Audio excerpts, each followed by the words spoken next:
साथ तपाईलाई अलिकति मान्छेले टोल पनि बनाए नि जस्तो हैन डोजरले गर्ने एक दुई घण्टा काम दिने गरी लगाए पनि भयो यो पक्राउ त एकछिन राम्रो आयो बल्ल पाए त कुरा भने के सामूहिक सञ्चालन डोजरले 2 घण्टा गर्ने काम हरको सामूले 2 दिन लगाए श्रमदान भनेर अब यहाँ सुन्नु है हो अब त्यो जस्तोलाई त्यस्तै ढिँडोलाई निस्दै मैले उत्तरपट्टि भन्छु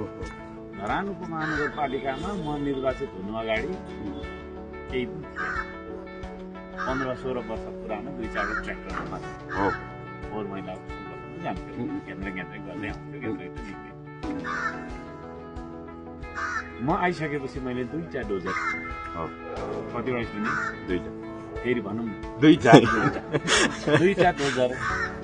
एउटा रोलर है एउटा मिनी रोलर पनि 2टा टिपर होइन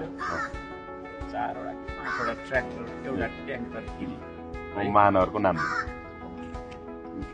बेलचाइ मात्रै हान्नु पर्थ्यो भन्दा म 300वटा बेलचा किन्थ्यो होला नि डोजर किन्नेले त थुप्रो बेलचा आउँछ कतिवटा आउँछ हिसाब गर्नु सयौं आउँछ हजारौं सुन्नु न अब बेलचा र चम्ची एउटै खालको देखिन्छ होइन हामी भात चम्चीले खान्छौँ कि बेलचाले खाँदा हुन्थ्यो होला नि त झम्मै छिटो हुन्थ्यो होइन ला खा भाइ आँगर भनेर यस्तो गरेर झ्याममा हानिदिँदा होइन उता फाल्दा भाइ गरेर हुन्थ्यो हरेक एक्जाममा डरै पुग्ने गरिदिनु भयो है छिटो हुन्छ भन्दैमा डोजर पनि लिएर हामीले काम गर्दै थियौँ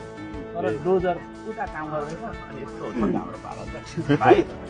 राम्रो लगाएर क्या तल फेरि जुत्तामा होइन क्लिक्क हुनुपर्छ फेरि नेताको त्यस्तो गरेर त्यस्तो टोपी माथि होइन स्टकको हाफ ए भाइ उता गर यताले भन्छ नि त मेयरहरूले त होइन त्यहाँ थियो हाम्रो पनि साथीहरू छ न अझै थुप्रै छ